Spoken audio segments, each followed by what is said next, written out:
नवऱ्याला आपण शिव्या दिला तर तो लहान मुलगा पण भडकतो.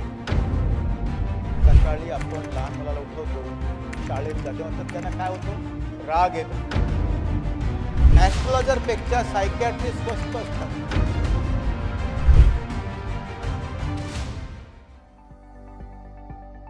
म्हणजे पंख्याचं बटन दाबलं की पंखाच लागला पाहिजे, बटन दाबलं की ट्यूबलाईटच लागली पाहिजे, अशी वायरिंग थोडी बॉडीमध्ये असते आणि त्याचं नियंत्रण थोडं रसायनांनी होतं. लहान असताना आम्ही खूप गोंधळ करतो. लहान मुलाला एका वर्षाच्या मुलाला म्हणतो ना, कान दाखव, त्याचं कान दाखवतो, नाक दाखवतो, नाक दाखवतो, पण आम्ही केव्हाही मन दाखव आम्ही म्हणत नाही. आणि मन दाखव हे म्हणणं अत्यंत गरजेचं आहे, कारण मोठं झाल्यानंतर मनाचा आजार असेल तर त्याला कळतच नाही. म्हणजे लहानपणापासून मन कुठे आहे तर हा भाग दाखवायलाच पाहिजे. आणि हा असं केलं तर पुढे मानसिक आजाराचा अवेअरनेस पण वाढतो.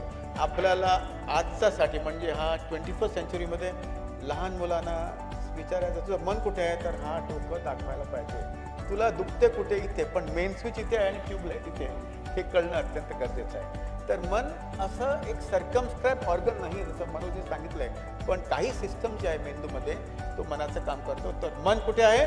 हात दाखवून सांगा मला. इथे आहे. जसं आपण पाहतोय की पंख्याचं बटन दाबलं की पंखा लागला पाहिजे आणि ट्यूबलाईटचं बटन दाबलं की ट्यूबलाईट लागली पाहिजे. पण कधी कधी बटन दाबतो आपण, पण सरसरतं, ट्यूबलाईट चालू होते, बंद होते, चालू होत नाही, गडबड होते, असं पण बऱ्याच वेळा होतं. म्हणजे नवऱ्याला आपण शिव्या दिला तर तो लहान मुलगा पण भडकतो. असं पण आहे. कुठे बटन दाबलं आणि कोणाला राग येतो मग तेव्हा तो कळत सांगता येत नाही. क्रॉस कनेक्शन होतं. क्रॉस कनेक्शन होतं किंवा कधी कधी काहीतरी फॉल्ट येतो. आता तो फॉल्ट म्हणजे नेमकं काय? म्हणजे आपल्याला ताण येतो.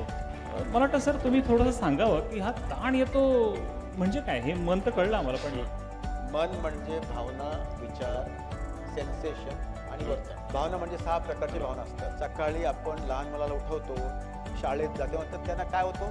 राग येतो. आता नाही, अर्ध्या तासानंतर 5 मिनिट आई 5 मिनिट, तो एक राग म्हणून एक भावना आहे. नंबर 2 म्हणजे प्रेम. आपल्याला प्रेम, आपुलकी, हा प्रेम दुसरी भावना. नंबर 3 म्हणजे उदासीनता, उदास, निराश. नंबर 4 म्हणजे मत्सर. नंबर 5 म्हणजे भीती. आणि नंबर 7 आनंद. 6 भावना आहेत. हा 6 भावनाचा खेळ अख्खा दिवस वर खाली म्हणजे शास्त्रीय संगीतामध्ये राग असतो ना, तसं वर खाली होत असतं. प्रत्येक भावना पॉझिटिव्ह आहे, त्यात कुठलाही भावना निगेटिव्ह नाही. ह्याला ओळखणं आणि त्यांना अवेअर राहणं. म्हणजे मला आता माझं नवऱ्यावर राग येतोय, नाही नवऱ्यावर राग यायचंच नाही, आईने सांगितलंय राग आवर, दुसऱ्यांच्या घरी जातोय, राग आवरलं पाहिजे. गांधीजीने बी कहा था गुस्सा पीना सीख. रागाचा अवेअरनेस असणं. उदास, मला विनाकारणात उदासीनता होतो, मला आज काय चांगलं वाटत नाही, हा डिप्रेशन नाही, सॅडनेस आहे. ओळखणं आणि एक्सेप्ट करणं म्हणजे प्रत्येक भावनाला एक्नॉलेज करणं, आयडेंटिफाय करणं, एक्सेप्ट करणं, एक्सपिरियन्स करणं आणि एक्झॉस्ट करणं. हा नंबर 1. नंबर 2 विचार, थॉट्स. आज सासूबाई माझं घरी येणार आहे, यायला कळा येते, ती त्याला सांगितलं कोण यायला, तेव्हा विचार ती यायला नाही पाहिजे. ऑटोमॅटिक थॉट्स असे. आपण जर ऑब्झर्वेशन, अवेअरनेस जर आपण ठेवलं तर आपलं हेल्थ नॉर्मल राहतो. पण एक वेळा असं होतो की रोज आपल्याला बायकोवर राग येते किंवा रोज आपल्याला सासऱ्यावर राग येतो आणि त्या राग आवरत नाही, BP वाढतो, त्याच्यामुळे आपल्याला इतर त्रास होतो. तर त्याला आपण ऑब्झर्व केलं पाहिजे, त्याचा उपचार नक्की केला पाहिजे. रोज उदास वाटते आपल्याला, रोज अश्रू येतो, म्हणजे ही उदासीनता नाही, हा मनाचा लचक नाही, फ्रॅक्चर पर्यंत चालणार आहे. तर हा सीमा जे आहेत ना, नॉर्मल आपली भावना आणि हा कन्सिस्टंट भावनाचा फरक एकदा आपल्याला कळलं तर ताबडतोब मेंटल हेल्थ चेकअप केलं पाहिजे. मी कुंडली दाखवणार, पूजा करणार. ॲस्ट्रोलॉजर पेक्षा सायकॅट्रिस्ट स्वस्त असतात आणि लक्षात घ्या, स्वस्तही असतात. ते 4 पूजा करा, त्या देवळाचा कुठे जाऊ नका. सायकॅट्रिस्ट सगळ्यात कमी पैसे घेतात, काय म्हणतात.